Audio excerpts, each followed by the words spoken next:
back in the shop for the first minute or so of the video, making the extension jambs, baseboard, and casing for the cabin. After ripping pieces to widths, I sand and sand and sand some more before applying some Danish oil and letting it dry.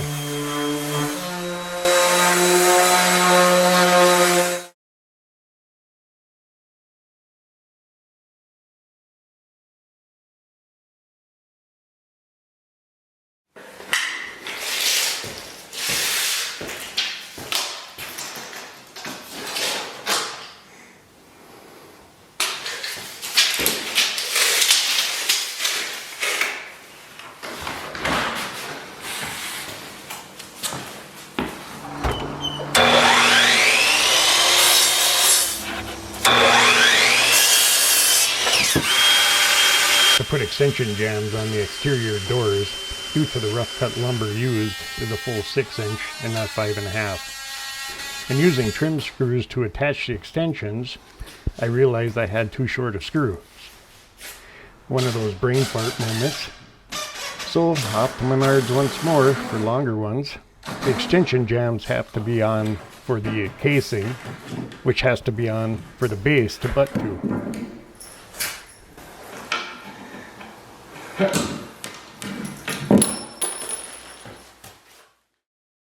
And before I got back to the cabin, I had to pick up some logs for the mill and get them cut to 2x for the greenhouse. The fun thing about this mill is that friends seem to congregate around it, which means free labor.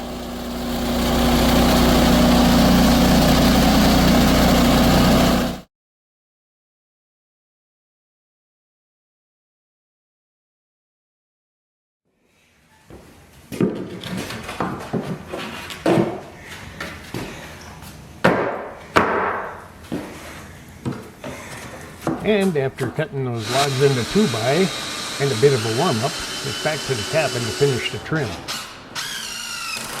I need that done for the tile wainscoting. First, longer screws mean the extension jambs can go in on the casing and then the baseboard.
Okay guys, I don't know if you can see it, but I snapped the chalk line all the way around where the tile has to sit on top of the base.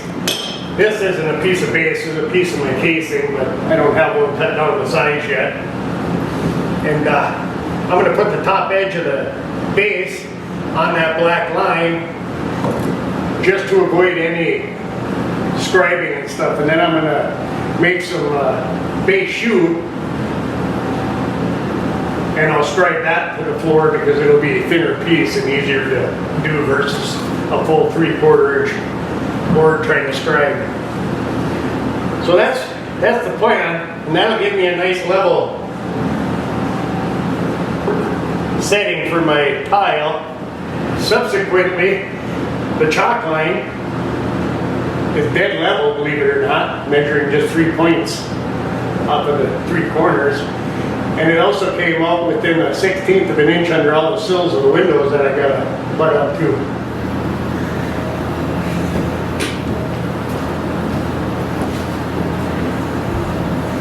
I don't have my little pry bar with, but I still got the drywall kickers here, so I'll just use that to bump up the height of my baseboard to that line.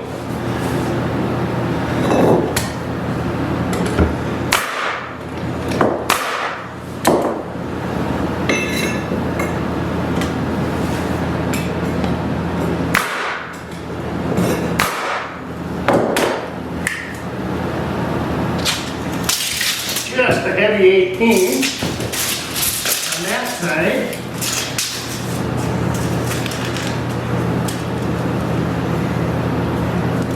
And about 18 and a 16 on that side. So about a 30-second difference. I don't think that's going to make any type of difference in the tile. I'm just putting a simple 22.5-degree angle for my butt joints. So I think what I'm going to do is run my baseboard out and all my tiles straight out to that wall, stop it at that wall, and then I will scribe the face frame of the cabinet into the tile. With AC/DC playing in the background, I'll install the sill aprons to dress the windows up and add support to the extended sills. You, of course, won't hear the AC/DC, as I'll cover with copyright-free music.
Okay guys, this is day 2 of actually installing the wainscot tile that we're putting up in here. Fortunately I had a buddy come and give me a little bit of a hand cutting yesterday, and we've got quite a few square feet done, but there's still quite a few more. The wainscot's going to come up to the top edge of the window sills, and then I'm going to put a chair rail on top of that just to tie all the ash in. But anyhow, this is what got done yesterday. Again, pretty slow. This is the wall that the wood stove sits on. That's sitting in parts right there until we can get this grouted and up. And yet I still got that section and that section. I've been running 30-pound cylinders here to run the wall furnace, and then to power everything, well, I've been using the power stations. The all power is down to 27%. We plugged it in for the wall furnace last night, somewhere around 3-4 o'clock. Made a couple cuts. Had to move the tile saw inside here because it was freezing up outside. The water tubes were freezing up. They give moisture to the blade. And of course I gotta give a shout out to Economy Garages for the half roll of house wrap that I had from prior jobs with them. Came in handy to cover the walls so we don't spray that with the clay water coming off the tiles. Just a little note, when I do these longer drawn out projects over many days, I acquire a ton of footage for video. So I may not always show every step, or may speed things up faster than it really takes. So consider these videos for process more than a learning tool.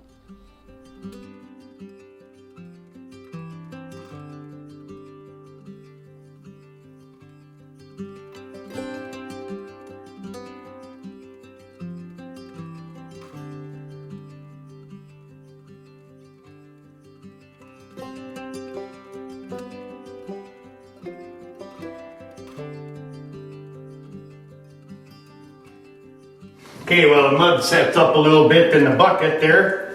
I'll go ahead and pull out these spacers, seeing how I kind of ran out of these yesterday.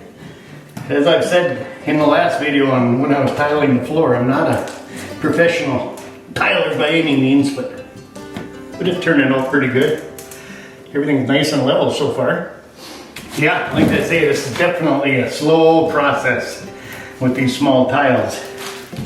You know, I covered the floor so I wouldn't get thin set on the grout lines of the floor.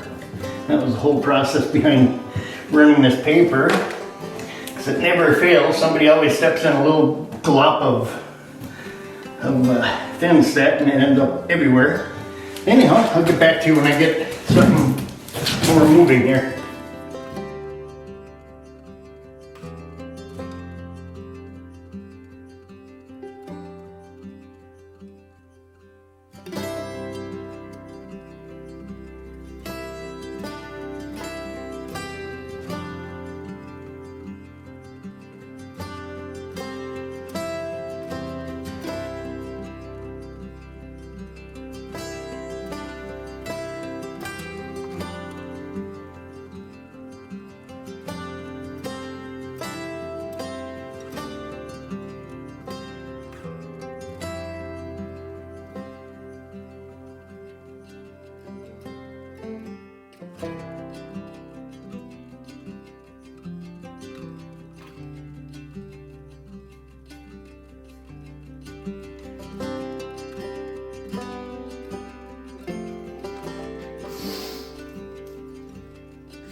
Alright guys, this would have been the 6th day on it, but unfortunately my propane started freezing up on the furnace, so because again I'm only using these little 30-pound cylinders.